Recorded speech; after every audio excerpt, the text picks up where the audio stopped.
Esu Laura Guokė, Šiaulių universiteto menų katedros lektorė.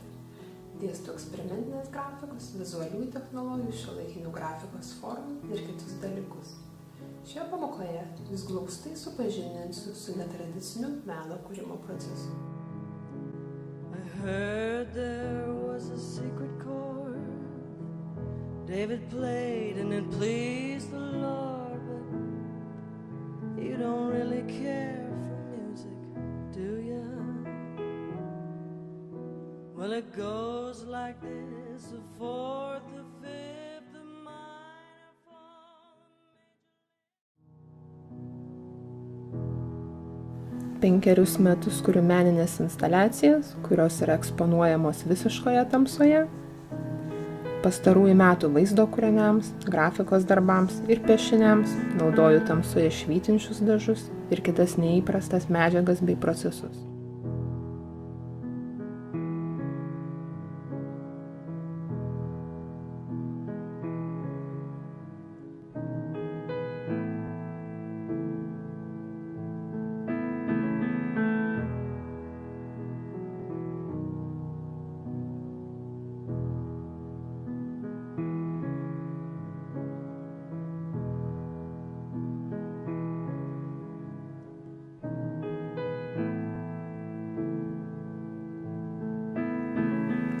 Šioje pamokoje išsiaiškinsime, kaip kuriami tokio pobūdžio kūriniai, kas tai yra fluorescencija, glaustai apžvelgsime tokiems kūriniams reikalingas medžiagas ir darbo sąlygas.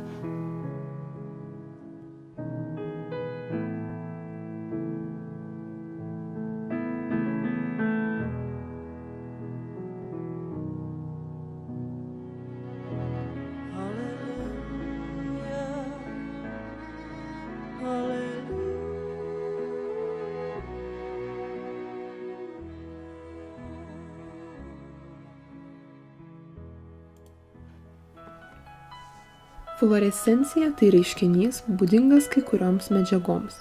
Apšviestos ultravioletiniais spinduliais, jos sugeria tos spindulius ir skleidžia regimąją šviesą. Tai yra didesnio bangos ilgio šviesa. Šis spinduliavimas baigėsi, vos tik yra nutraukiamas išorinis apšvietimas. Fluorescencija yra trumpalaikis šviesos spinduliavimas, kuris praeina per keletą sekundžių. Jos nereikėtų painioti su fosforescenciniais dažais. Dažai, kuriuose yra fluorescencinių medžiagų, yra matomi normalioje šviesoje ir švyti apšvitus.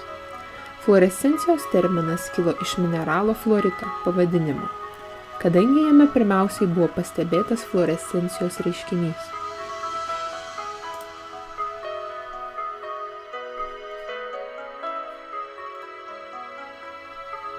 Fotoliuminescencinis, fosforescencinis, kitaip tariant fosforinis, kuris absorbuoja šviesą ir sukaupia savyje. Todėl po 10 ar 20 minučių šviesos absorbcijos tamsoje jie gali švytėti nuo 3 iki 10 valandų.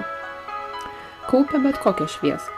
Dienos šviesą, dirbtinio apšvietimo skleidžiamą šviesą. Sukaupta šviesa tamsoje yra išspinduliuoja. Norint sukelti fluorescenciją, jums reikia turėti šviesos šaltinį, ultravioletinę lempą ar mėlyną šviesą skleidžiantį šviesos diodą. Pirmosios ultravioletinės lempos buvo pristatytos visuomeniai 1939 metais Niujorke vykusioje pasaulinėje parodoje.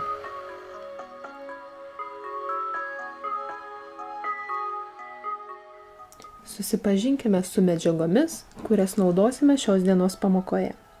Tai tamsoje švytintis dažai. Šie yra skirti audiniui, juos galite įsigyti raštinės prekių parduotuvėse. Jie taip pat yra tinkami dirbant ant popieriaus ir kartono. Nesvarbu, kokio gamintojo tai yra dažai, svarbu, kad jie būtų švytintis tamsoje.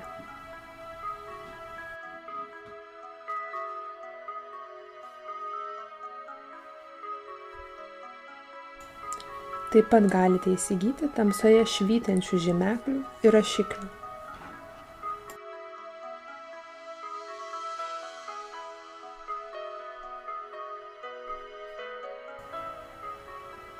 Įvairaus storio teptukai,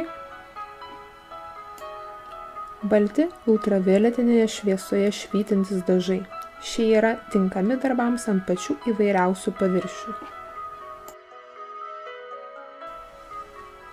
juodas kartonas arba juodas popierius,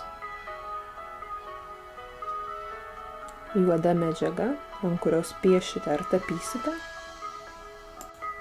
ultravioletinės šviesos apšvietimo šaltinis. Šis šaltinis yra būtinas tam, kad matytumėte savo darbo rezultatus arba visą laiką dirbtumėte prie šio apšvietimo. Yra įvairių tipų šviestuvai, halogeniniai, LED technologijų. Šis yra pats pigiausias ir jį galite įsigyti elektronikos prekių parduotuvėje. Taip pat galite panaudoti ir lipnų popierių švytintį tamsoje. Mums reikės kempinės, žirklių, indelio dažų maišymui ar paletės, indo su vandeniu.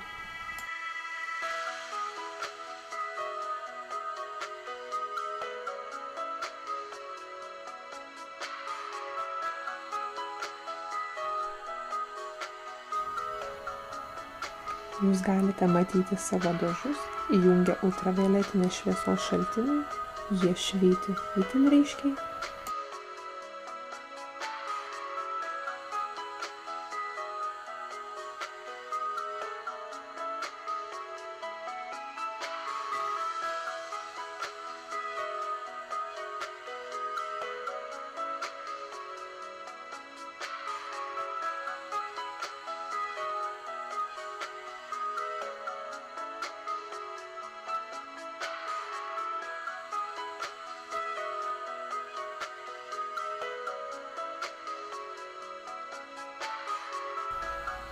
Tamsoje švyti ir ultravioletiniai žymekliai. Žinoma, jūs galite įsigyti pačių įvairiausių spalvų dažų ir rašymo priemonių. Mano rodomos priemonės yra pačios pigiausios ir paprasčiausios.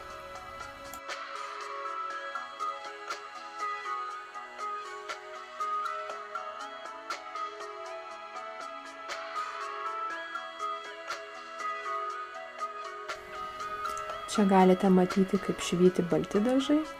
Jie yra itin ryškus, apšviesti ultravioletiniu apšvietimu.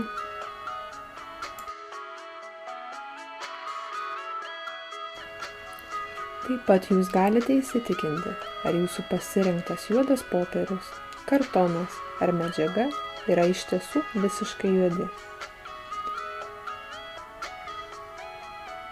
Juoda medžiaga yra sodriai juoda ir ant jos galite kurti savo darbus.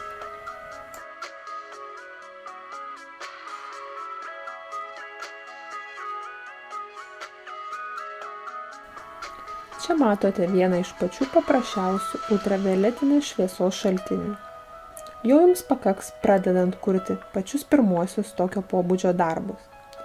Jūs galite jį padėti ant savo darbo stalo, prireikus laikyti rankoje, pakabinti ant sienos ar lubų.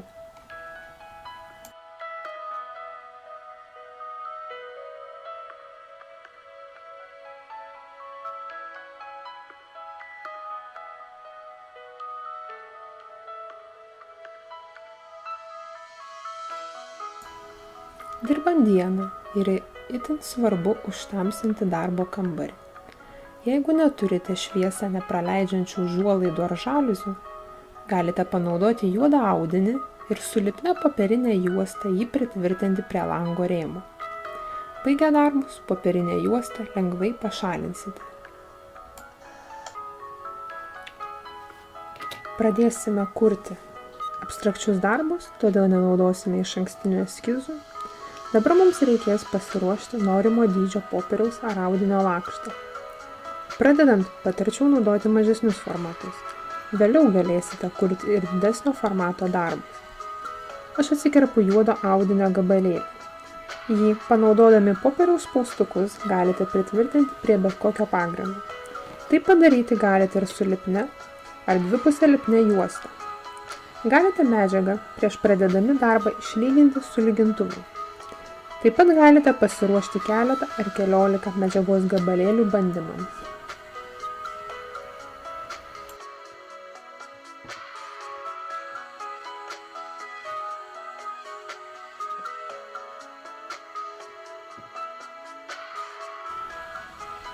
Imame pirmąją pasirinktųjų dažų spalvą ir maišome juos su vandeniu.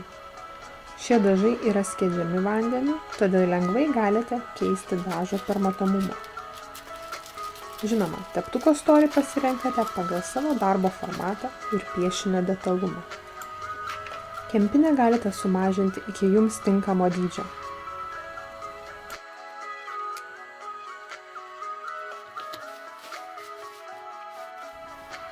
Jeigu dirbate ant stalo, jums reikėtų jį uždengti plastikinę plėvelę, taip palengvinsite vėlesnį darbo vietos susitvarkymo procesą.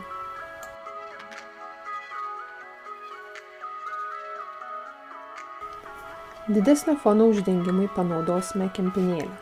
Dažai yra permatomi, bet ir dienos šviesoje galite matyti savo kuriamą piešinį. Kuo tirštesnį, mažiau praskiestą dažą naudosite, tuo ryškiau jis švietės tamsoje.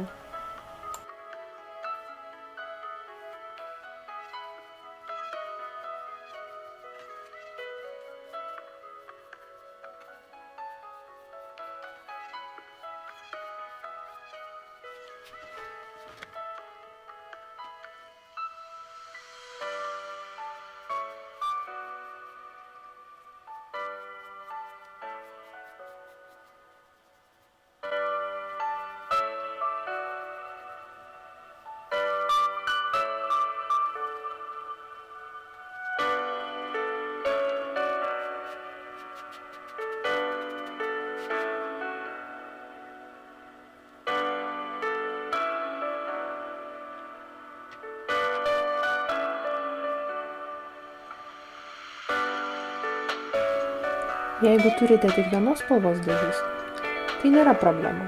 Galite kurti monochrominius darbus, praskiesdami dažą su vandeniu ir išgaudami skirtingo intensyvumo tos pačios spalvos tonus.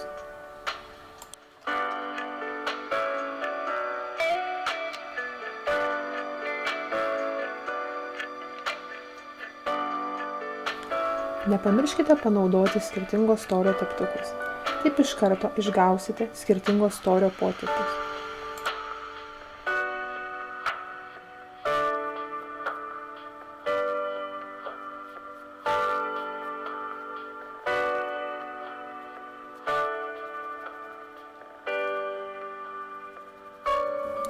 Dabar dirbame tik su švytinčiais dažais. Nenaudojame kitų medžiagų, kaip žymekliai ar tamsoje švytintis lipnus popierius.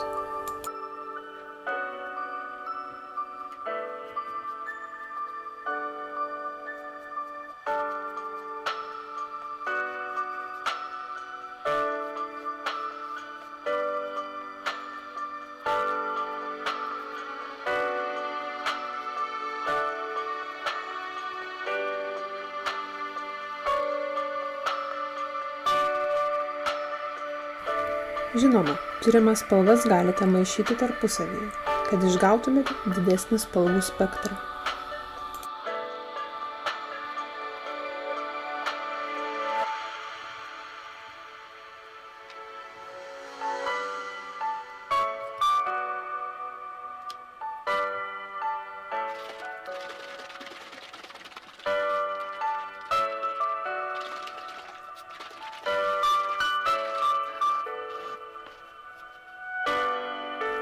Išmėginsime ir baltus švytinčius dažus. Jie taip pat yra skiedžiami vandeniu. Šie dažai švyti itin ryškiai, todėl su jais galite sukurti ryškiausius savo darbo akcentus.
Dabar užtraukiame užuolaidas ar tamsinančias žaliuzes ir įjungiame ultravioletinį apšvietimą. Jūs galite matyti savo darbą ir visiškai kitokį rezultatą su šiuo apšvietimu.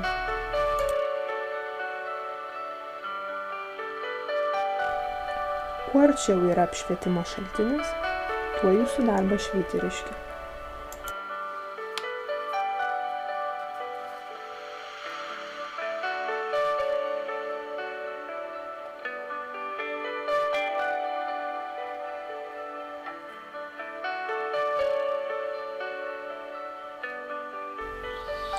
Šviesoje ar prie ultravioletinio apšvietimo galite atlikti pakeitimus darbe, jeigu jie yra reikalingi. Su vandeniu sudrėkinta kempine lengvai galite ištrinti mažiau pavykusias darbo dalis ar jas pašviesinti. Žinoma, toks būdas negalimas dirbant ant popieriaus ar kartono. Vėl įjungiame ultravioletinį apšvietimą. Galime tęsti darbus prie nuolatos veikiančio apšvietimo.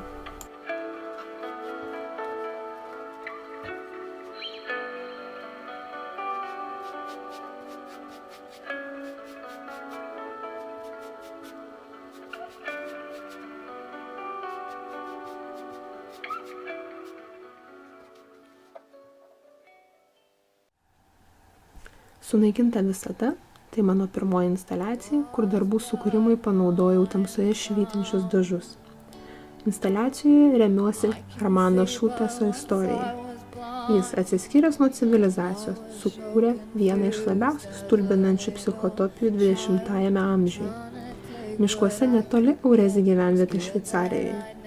Savo 18 000 kvadratinių metrų ploto žemės sklype kūrė kosmogoninį sodą, kur kiekvienas medis, krūmas ir akmuo turėjo prikabintas nedidelės metalinės lenteles su dėmesingai 5 kalbomis įrašytomis mokslinėmis idėjomis, tarpusavyje sujungtomis painių gijų tinklu ir persekiojančiomis kryžminėmis nuorodomis.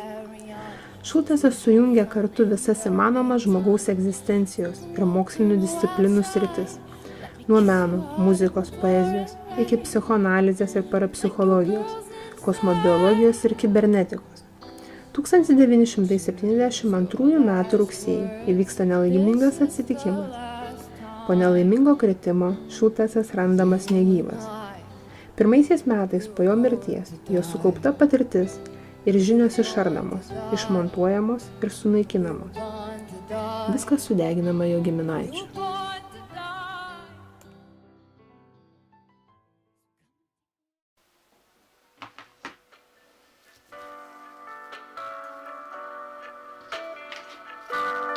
Dabar naudosime tamsoje švytinčius žymeklius ir rašiklius.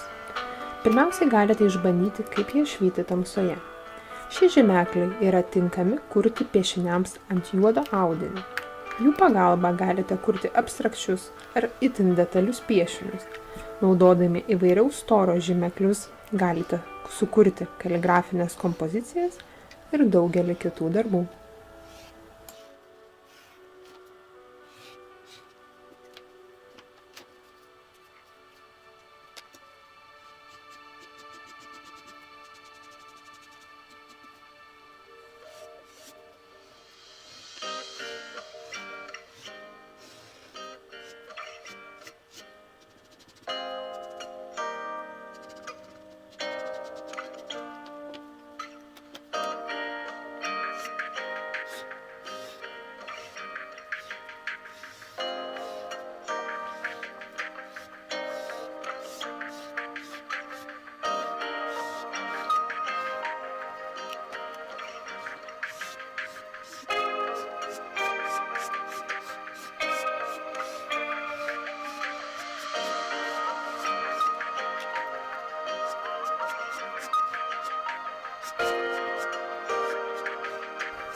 Čia taip pat galite panaudoti kempinėlę valymui ar dažų šviesinimui, skaidrinimui.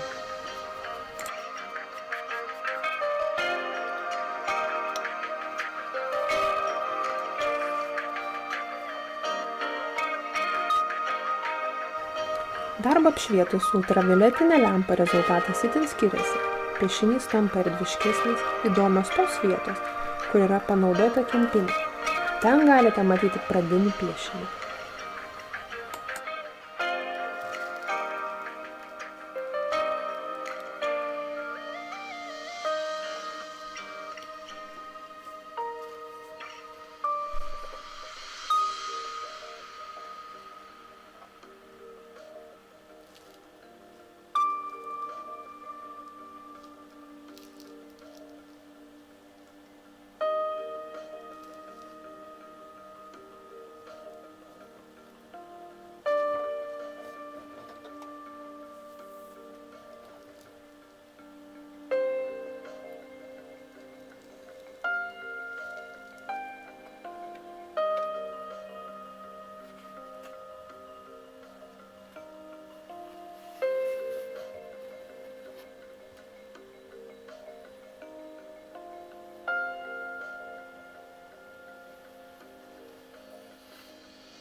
Dirbdami ultravioletiniame apšvietime galite su švytinčiu dažu pridėti reikiamus akcentus. Taip galite dirbti ilgesnį laiką, sukurdami daug skirtingo intensyvumo dažo sluoksnių. Galite naudoti dažus ir žymeklius viename darbe. Čia galite matyti pirmuosius darbo sluoksnius persišviečiančius per balto dažo sluoksnį.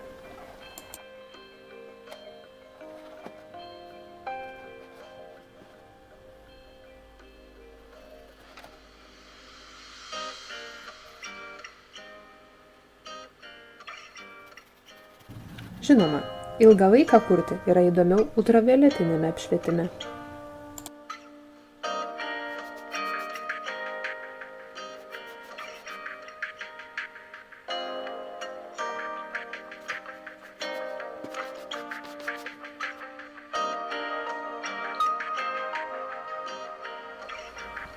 Ten, kur esi, tai dar viena instaliacija, kur panaudojau ultravioletinėje šviesoje švytinčius dažus.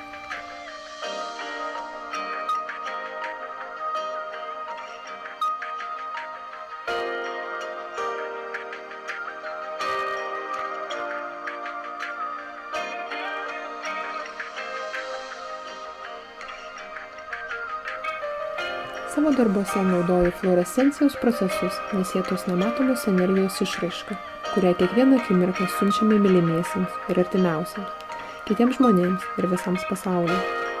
Juoda erdvė – tai atviras laukas skirtas meditacijai, erdvė, kurioje žiūrovas gali suvokti ir išgyventi tą patį kūrybinį impulso momentą, kurį patiria menininkas. Tai erdvė, kurioje galima atsipalaiduoti, užmiršti kai kuriuos gyvenimo įvykius ir būti tik pačiu savimi.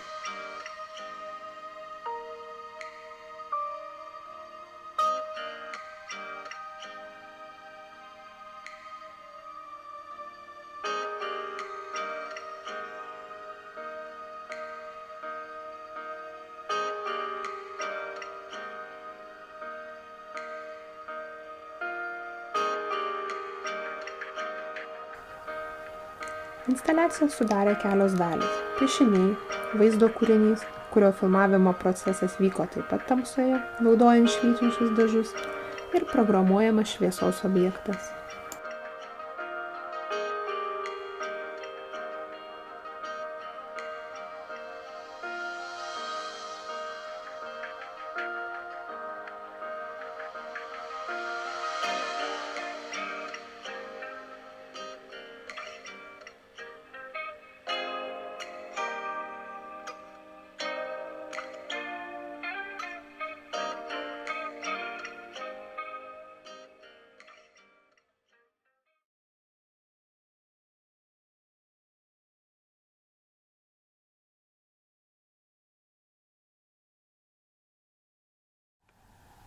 Viena iš naujesnių instaliacijų – tai pasirinkimo kambarys.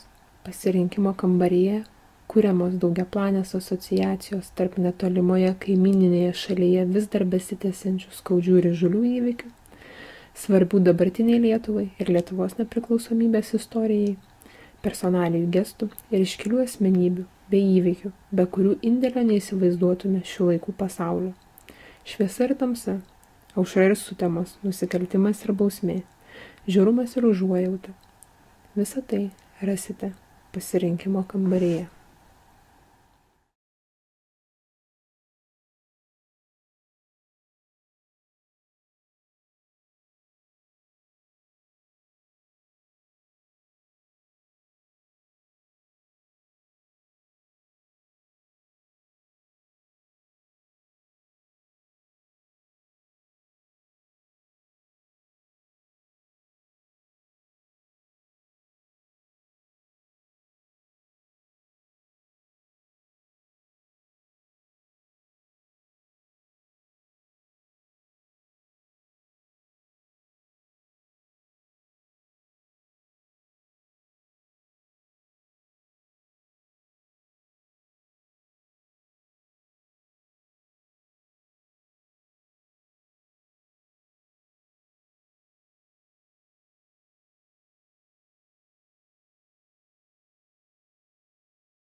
Kad būtų kiek lengviau įsivaizduoti, pasirinkimo kambario piešinių aukštis yra 3,20 m.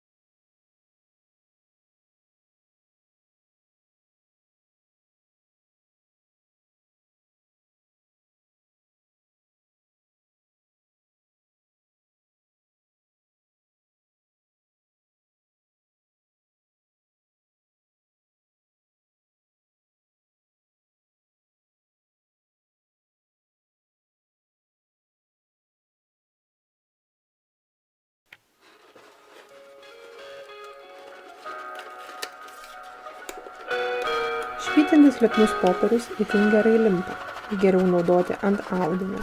Lipnus popierius gali būti panaudojamas ir maskavimui, kad jau užklijuotos darbo dalys liktų visiškai juodos.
Dabar galite kurti darbus panaudodami visas pamokos pradžioje aptartas medžiagas.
Mano naujausias kūrybinis projektas, pavadinimu Lietuvos kaimai. Šiuo projektu pasitelkdama įvairią ir daugiaplanę meninę kalbą siekiu dekonstruoti ir paneigti susiformavusius stereotipus apie šiandieninio Lietuvos kaimo žmonės ir jų gyvenimą. Atskleisti, kad visi šie žmonės yra sujungti aplinkybių, autentiškų istorijų ir bendrų vertybių. Viena iš projekto dalių – tai itin detalūs portretiniai kūriniai, kurių įgyvendinimas reikalauja didelės atidos ir susikaupimo, bei galybės laiko.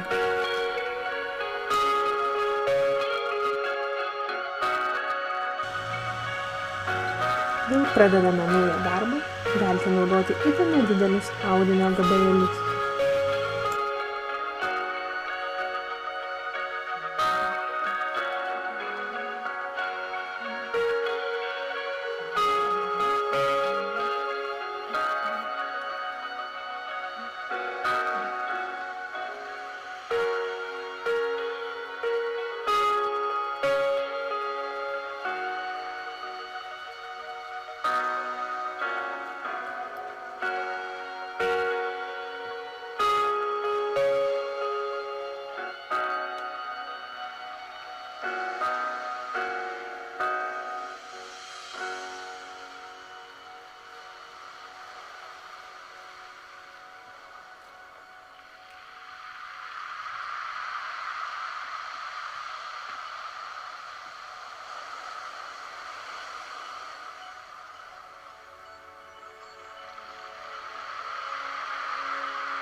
Dažams išdžiūvus galite tęsti darbą su įvairiaspalviais žymekliais.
Kaip jau minėjau, galite dirbti prie natūralaus dienos šviesos apšvietimo, tik darbo pabaigoje įjungdami ultravioletinio apšvietimo šaltinį ir pamatyti darbo rezultatus.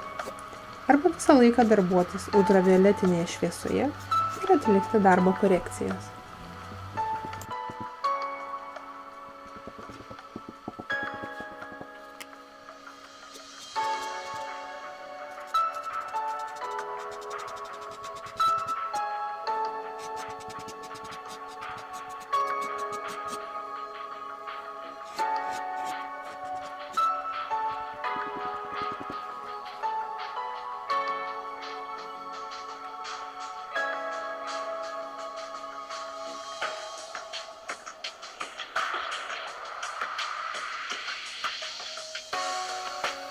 Ši pamoka baigta. Galbūt jūs sudomino šis netradicinis meno kūrimo procesas. Tikiuosi, kad pateikti glausti paaiškinimai, kaip sukurti pirmuosius tokio pobūdžio kūrinius, jums bus naudingi. Ačiū už dėmesį ir iki susitikimo Šiaulių universitete.